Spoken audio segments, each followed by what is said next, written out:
Welcome to the SJ Child Show. This episode is sponsored by Water and Body Basics. Visit 3440 South, 5600 West, West Valley City, Utah. Mention SJ Childs today.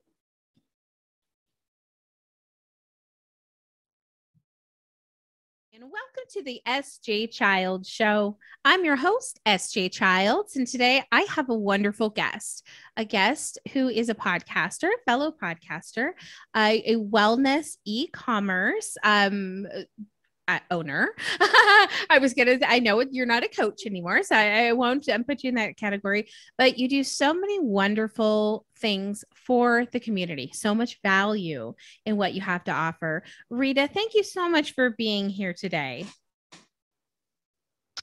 Thank you for having me. I'm so excited to be on this show and contribute value to your audience members, and so they can learn from me and be inspired from my experiences. Yeah, isn't that what it's all about? You know, you being also a fellow podcaster can completely appreciate the awesome connections that we get to make in a place where you otherwise wouldn't be able to meet people from around the country in such a setting. So I'm so happy, and I just honor your time and your space to be here.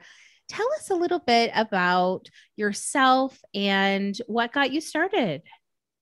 Yeah, sure. So about me, I would have to say what got me started, initially in terms of being so passionate about wellness and self-care and really increasing your self-worth and self-love is, 18 years ago, I actually sustained a traumatic brain injury. And in order to recover from that successfully, required a very integrated approach, in terms of nutrition, fitness, brain training exercises. But I will tell you that, if you don't feel that you're worth it enough, like you don't really love yourself enough, I would have stayed at a point where I would have stayed in a victim mentality and never really truly pushed myself to regain my ability to speak again, articulate myself fully, because 18 years ago I was this is going back like, in 2002, I was a university student. I was just entering I was in my first year of university. So I never would have graduated with honors, never would have acquired some of the amazing jobs that I've acquired, amazing work experiences after graduating, if I didn't push myself. And, I hear women sometimes, they go through hard times and they get stuck in this victim mentality. Why me? Why me? And I will admit that was the first thing that I said when that happened to me. Why me, right? This incident that just seemed so random, because I was just basically struck by an SUV while crossing the street. Oh my heavens. That was 18 years ago. And so I would say that would be the first moment in my life that really sparked the evolution of me being so passionate, like as if I'm digging for gold, to really master my emotions and my mind. And I learned so much about the mind and how our brain processes information, really not really by choice, literally. Yeah. Because I was healing my mind. To give you context of how intimate I became with my brain, as I was literally healing, because my skull was cracked, when I would go to sleep, I would hear the crackling of the skull form, Wow. And also when I lost my ability to fully participate in a conversation, people would speak to me and I could only respond with yes or no, or just a very brief, very, very brief statement. I could not fully express my thoughts. However, I could hear my thoughts, I would think, but I could not speak them. Just due to the brain healing, having to work those muscles, just like we go to the gym and work out our muscles. We, this brain over here is the same thing, practice makes perfect, or we've heard that. So It applies for the brain as well. So I literally was the observer of my thoughts. And this is stuff that the gurus teach, be the observer of your thoughts. I didn't have to consciously do that. I was literally forced to do. I was hearing it, right? So that for me, that was probably the start of my journey into further, studying how our mind works, how to reprogram. Because it's obviously, since I was so intimate with it, I became well versed in it, and also not only with reprogramming our mind, paying attention to our mind, our thoughts, and mastering our emotions so that we can design our life the way we want to and not by chance, and not, it's just so easy to fall into a victim mentality and have the thoughts like, oh, I wasn't born to the right family, or so-and-so has those privileges, and wah, wah, wah. I'm so sick of hearing stuff like that. It's just like, okay, that's true. Sure. They had, things that were like giving them the upper hand, or certain cards.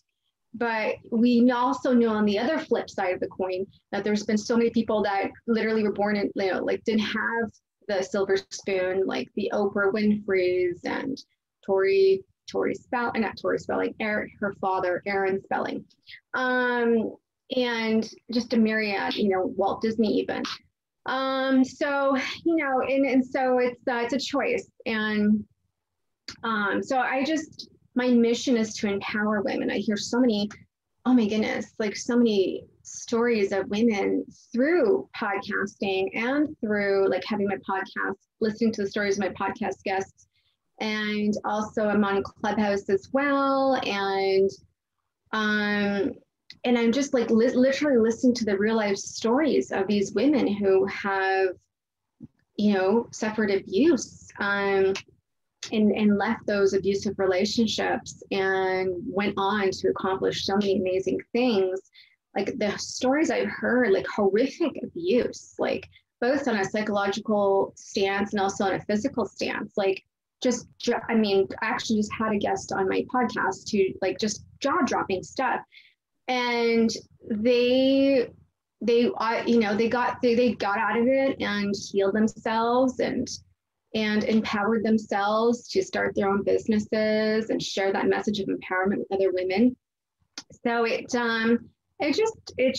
always amazes me whenever I hear women kind of overcome those obstacles.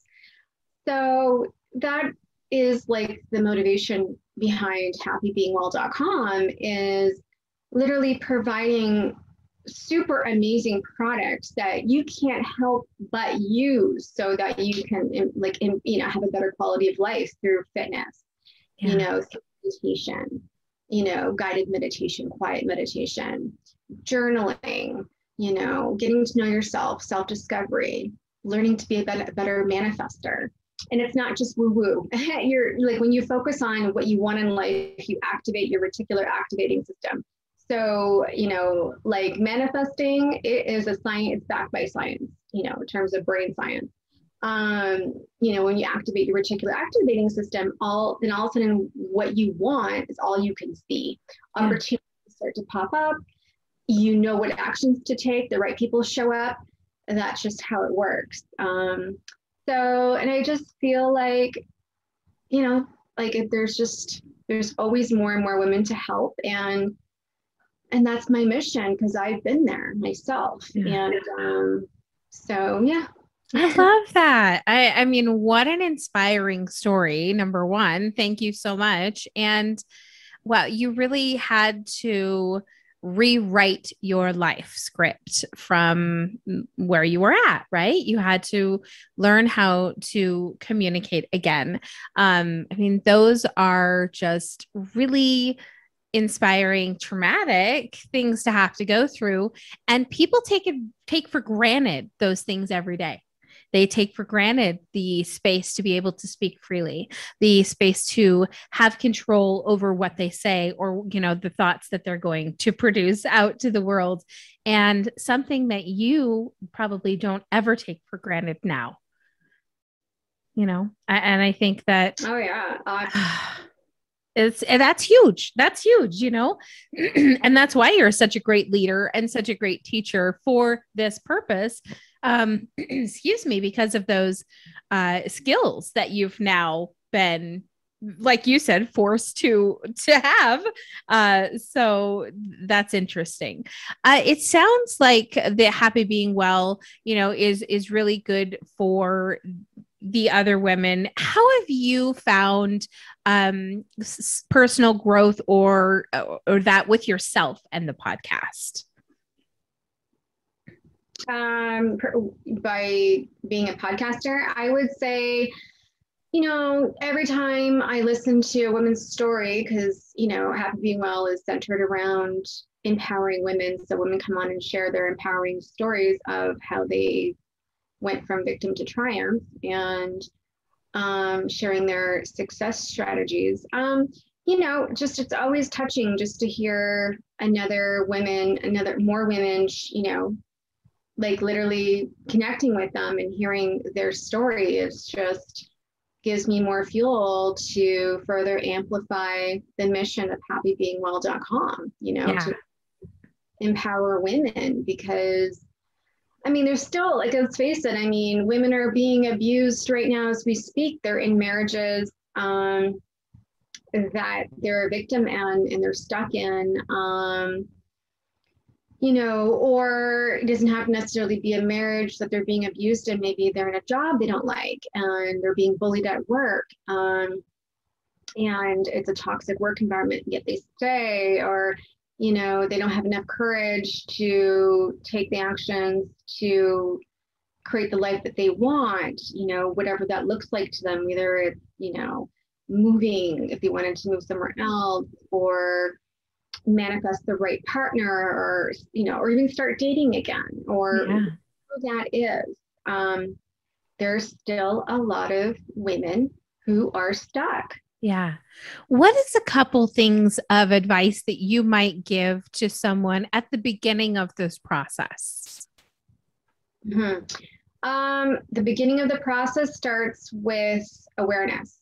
So awareness of, the truth of the matter is, whatever behavior that a person has cultivated that keeps them stuck is something that unconsciously they've developed in order to feel safe and have a sense of security, because they developed that behavior a long time ago, because they experienced something that was horrific or just bad. And so in their mind, in order to prevent that situation from happening again, they are just going to stop doing that behavior that's going to attract that particular situation again. I think we do, like, for example, like one popular one is actually a lot of women who've been sexually abused. They will do things, not all. Some will develop a self-defense mechanism to make themselves appear unattractive, right? Because in their unconscious mind, it's like, they developed a mechanism, a self-defense mechanism. Well, if I'm not attractive, then that's not going to happen to me again. I won't attract, a man that would want to assault me again, right? So that's just one example. There's so many that the unconscious mind can cultivate a behavior to protect themselves from re-experiencing the event that caused a trauma, right? Yeah. So, or, it's based around fear or a belief system they cultivated, again, typically to protect themselves. There's just so many, and it's all based on fear. Either you haven't started your own business because you're fear of failure, or you keep hearing the stories, what is that percent? I think it's like 90% of businesses fail after 5 years or 10 years, something like that. So, there's just a myriad of excuses that you can. So you have to identify what is that for you. That's awareness. Identify it, which requires working with the unconscious mind. Yeah. Going into a trance. You can my background's in neurolinguistic programming, so I do timeline therapy, which is they're all of the techniques that require you to go into uncovering that is we're pretty much going into a trance. Yeah. Right. With a meditation, to talk to your unconscious mind to discover what that moment was for you, that you've developed that particular belief or that habit that's keeping you small. Or you can do it journaling, but the key is going into a trance, and then you can go into a trance and just meditate, or go into a trance and ask your unconscious mind, when was the first moment I experienced fear? And then, you identify that moment, ask yourself, what was the lesson? And then release it, and then realize that is no longer serving me. It's actually harming me. And so it's just awareness training like that. That would be the first step. Yeah. And that takes a lot of work. I mean, people can hear it. Oh, yeah, awareness. Okay.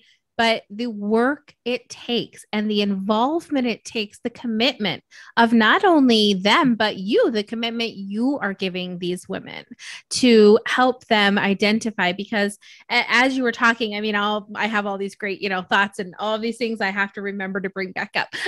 And one of them was the fact that how hard is it to break that mindset of, yes, I was the victim of something, but how do I go on to not live as a victim? Where is kind of the line that you see is drawn for coming out of that? I know that's kind of a deep, tricky one. Well, like I said, it's when is self-aware. You have to identify what is the particular belief or value that is keeping you from not taking the actions in order to become the person you want to be, in order to have the life that you want to create. Like, that's the first step.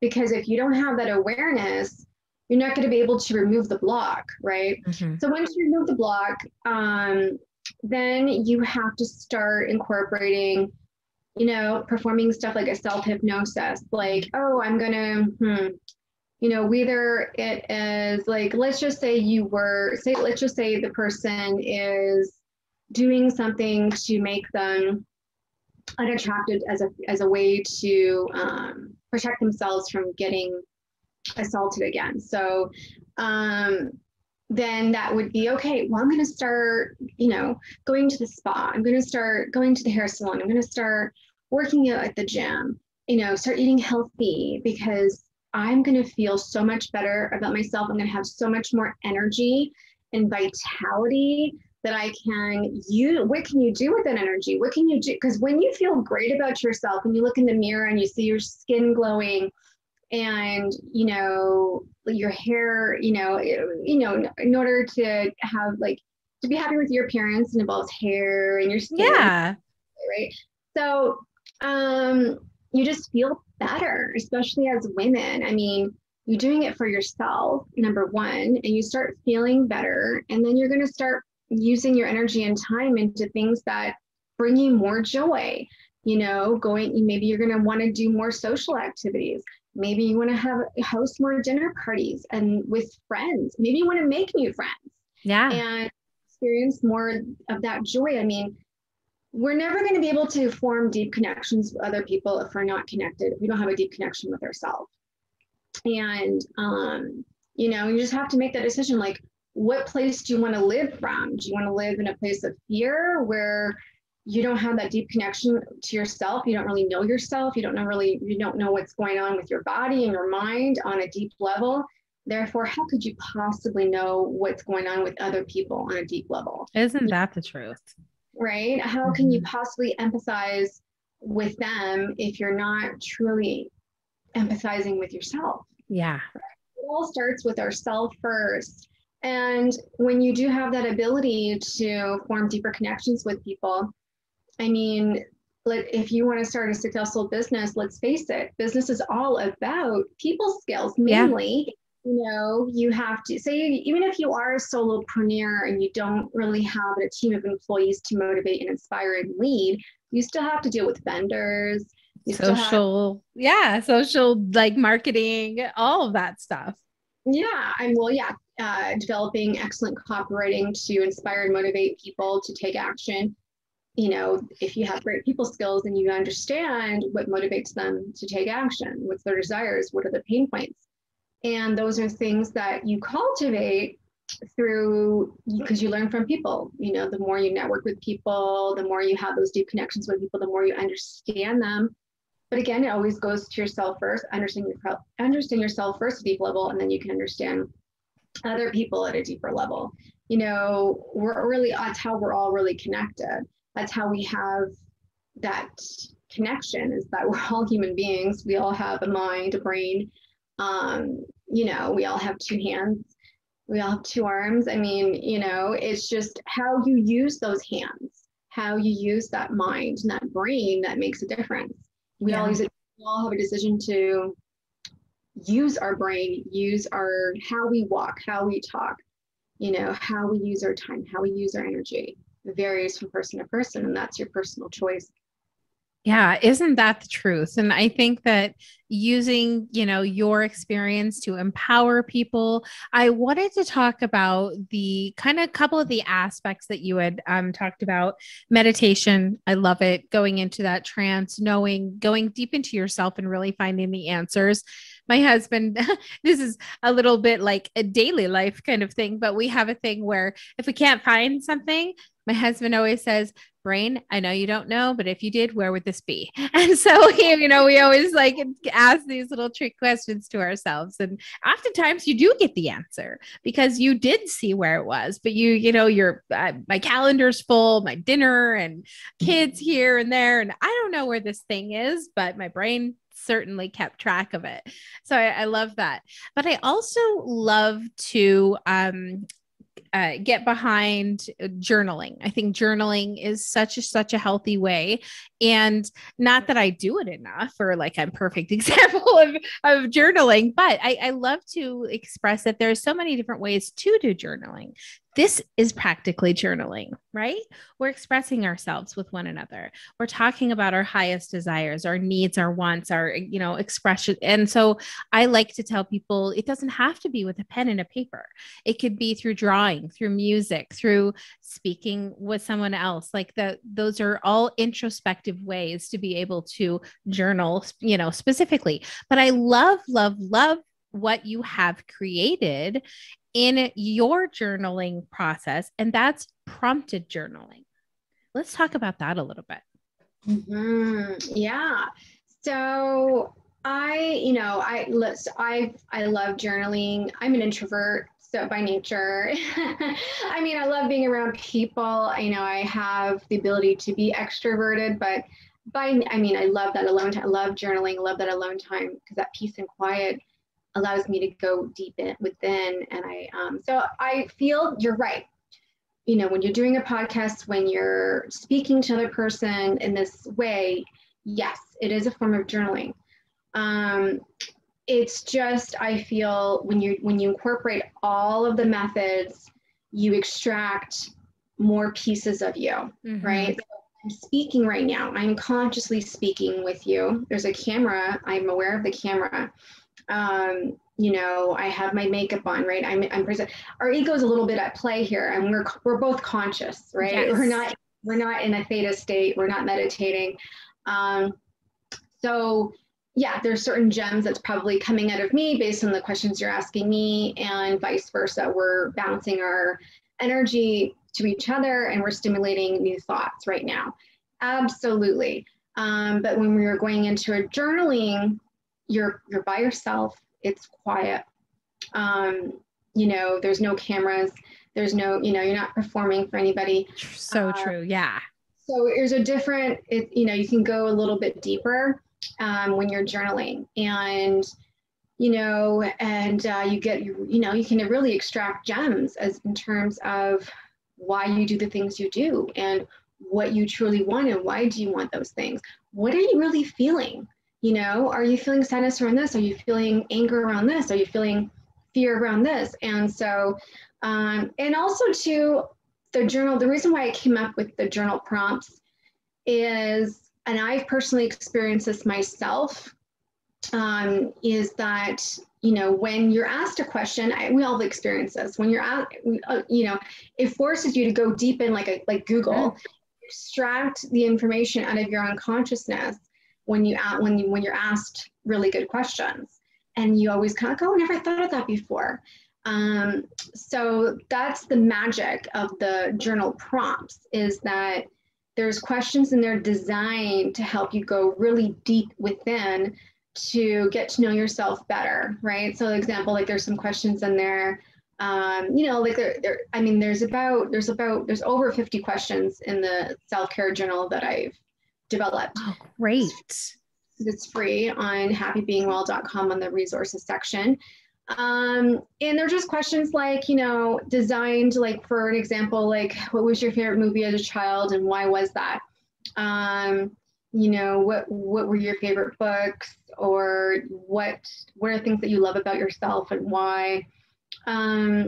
There's a lot, I mean, there's literally over, like, there's about 52 questions in the self-journal prompts. And when you answer them, you're like, stuff just comes out of you that you never really thought of before. And like, for example, there's one to help book authors out, you know, like asking you questions to help you write your book, you know, because a lot of people struggle with that. They don't know what to write about or what their book title will be. And these questions are designed to help guide your mind, guide your thoughts, pull out those experiences inside of you to get it out on paper. So that's the magic of journal prompts. I love that. No, I think that is so strong of you know, a message to give to people, and so helpful. And I love that it's free on your website, happybeingwell.com. Is that it? Yes. That's wonderful. Well, before we go, let's talk about where everyone can find your podcast. And like I said, happybeingwell.com sounds like a place you can go to find your website. Absolutely. They can find my podcast. If they go on happybeingwell.com, you get your mouse and go over to the blog section, and there's a drop down and you'll see podcast, and just click on the graphic there where it shows the podcast, and you'll be taken to the podcast on Apple, iTunes. Wonderful. And it's an audio podcast? Yes. Perfect. Well, I will definitely be going to check it out and check out some of these inspiring, empowering women and listening to their stories. I'm really excited to do that. And I'm so thankful to get to know you, to have you on today, and to just really be there for women, to say, you know, you can get past hard things. You can make success for yourself, and success looks different for everyone. You know, you can have success in family, in business, in your own personal empowerment, in your own well-being. So thank you so much for being here today, Rita. And please visit Happy Being Well podcast and on her website. Thanks so much. Thank you for having me, Sarah. It was a real pleasure.